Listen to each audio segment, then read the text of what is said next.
Court में case लगा हुआ था, हम पे केस होया हुआ था, लेकिन हम कोर्ट नहीं जा पाए, जिस वजह से वो केस हमारे अनफेवर हो गया। जरूर उस वकील साहब ने भी पैसे खाए होंगे और वो जज ने भी पैसे खाए होंगे, इस वजह से वो केस हमारे अनफेवर हो गया। Hello everyone, welcome back on my YouTube channel. मैं रीना वर्मा स्वागत करती हूँ आप लोगों का अपने यूट्यूब चैनल में।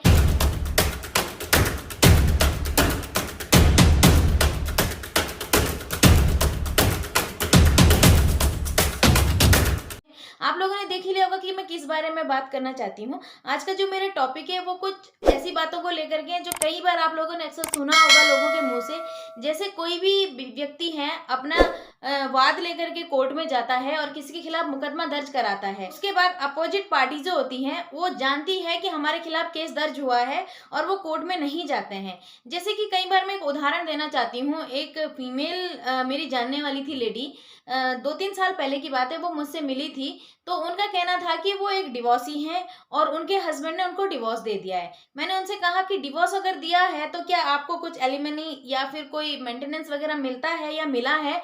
तो उन्होंने कहा कि मुझे कुछ नहीं मिला। मैंने उनसे कहा क्यों आपको कुछ नहीं मिला, ऐसा क्या किया आपने जो आपको कुछ भी नहीं मिला? क्योंकि वो एक सिंगल मदर थी, उसकी बेटी थी करीब शायद 10th क्लास में पढ़ती होंगी, तो उसका जो खर्चा था सारा कुछ वो लेडी को खुद ही उठाना था। तो मैंने उनसे कहा कि देखिए आपको अगर नहीं भी मिला 1% के लिए चलिए हम मान लेते हैं, लेकिन आपकी बेटी का खर्चा तो मिलना चाहिए था। तो उन्होंने कहा कि नहीं, उस वो भी नहीं मिला। फिर मैंने उनसे कहा कि ऐसा क्या हुआ जो आपका जो केस था उस पे आपको पैसा नहीं मिला या जो भी है मेंटेनेंस नहीं मिल रहा है? उनका कहना था कि मेरा जो केस था वो एक्सपार्टी हो गया। और वो यही कह रही थी कि मुझे मालूम नहीं कि किस तरीके से समन्स को छुपाया गया या फिर किस तरीके से जानकारियों को छुपाया गया और मुझे पता नहीं लग पाया। पहली बात तो ये है कि केस जो एक्स पार्टी तभी होता है जबकि सामने वाली पार्टी को ये पता हो कि उसके खिलाफ न्यायालय में कोई केस चल रहा है। अगर उसे पता ही नहीं है कि उसके खिलाफ न्यायालय में कोई केस चल रहा है तो एक्स पार्टी होने का सवाल ही पैदा नहीं होता है। एक्स पार्टी तभी होता है जब कोर्ट की जानकारी में ये होता है कि दोनों पक्ष जानते हैं कि उनका वाद चल रहा है और वो जान करके कोर्ट में नहीं आ रहा है, तब जाकर के एक्स पार्टी होता है। तो उनके साथ यही कुछ हुआ था। उन्होंने मुझसे काफी चीजें बताई नहीं, लेकिन वही चीजें मैं आप लोगों को आज बताना चाहती हूँ। कई लोगों को ये पता नहीं होता है। कुछ लोग सोचते हैं कि हमने समन रिसीव कर लिया है, हम जानते हैं कि ये जो केस है ये कोर्ट में चल रहा है, लेकिन उसके बावजूद वो क्या करते हैं, वो कोर्ट नहीं जाते हैं। उनको पता नहीं कहाँ से ये सलाह मिल जाती है कि मत जाओ, कुछ नहीं होता, जो होगा देखा जाएगा। इसमें कई बार आप लोगों का खुद का नुकसान होता है। मैं तो ये कहती हूँ कि आप हर चीज को फेस कीजिए। जब भी कोई कोर्ट से आपका कोई समन आता है, कोई भी ऐसी चिट्ठी आती है, उसे रिसीव जरूर करें। रिसीव करके उसे फेस जरूर करें। ये जरूर देखें कि किसने आपके खिलाफ कोई मुकदमा कर दिया है, आपको कोर्ट जाना है या नहीं जाना है। कोर्ट से जो व्यक्ति आता है वो बाकायदा ये चीज बताता है कि मैं कोर्ट से आया हूँ, या पोस्टमैन भी आपको बताता है कि ये कोर्ट का नोटिस है। तो आप उनसे डरे नहीं और छुपे नहीं इस चीज को। इस चीज में कई बार आप लोगों का नुकसान हो जाता है। फिर आते हैं चलो इस चीज पे कि आपको मालूम है और आपने वकील भी किया हुआ है और फिर आप कोर्ट नहीं गए तो क्या होगा।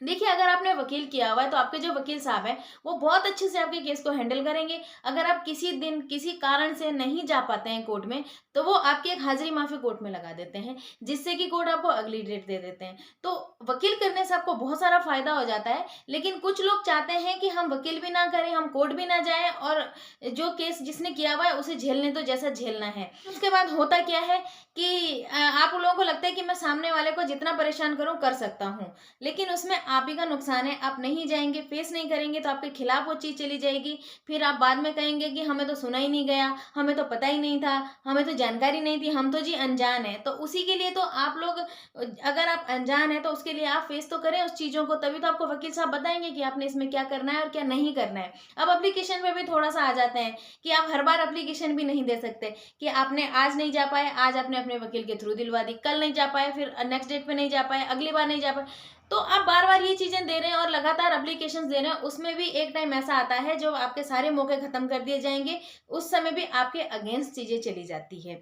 इसलिए जब भी कोई वाद हो, मैं सभी से ये कहना चाहती हूँ कि इन चीजों से छुपे नहीं, इन चीजों से डरे नहीं, डट कर सामना करें। वो वकील होता ही इसलिए है कि वो आपके केस को लड़े और मजबूती से आप उसको उसके सामने रखें कि ये मेरा केस है और मैं ये, आप पीड़ित हो या जो भी हो, अगर किसी ने, अच्छा मान लीजिए अगर किसी ने आपके खिलाफ केस कर दिया और आपने वो किया ही नहीं है और आप कोर्ट ही नहीं जा रहे हैं, लेकिन आपने समन तो ले लिया है, कोर्ट नहीं जा रहे हैं, मैं तो नहीं जाऊंगा क्योंकि मैंने तो ये किया ही नहीं है, तो उसमें वो चीजें आपके खिलाफ हो जाती है।